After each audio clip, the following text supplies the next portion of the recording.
तकरीबन सारे जंगली है। 4-5 होंगे वाइट के हुए।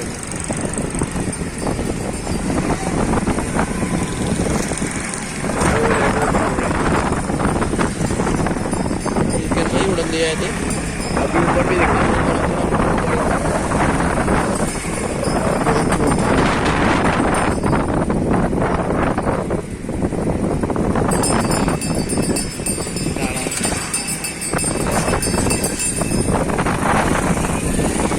चाचा कबूतर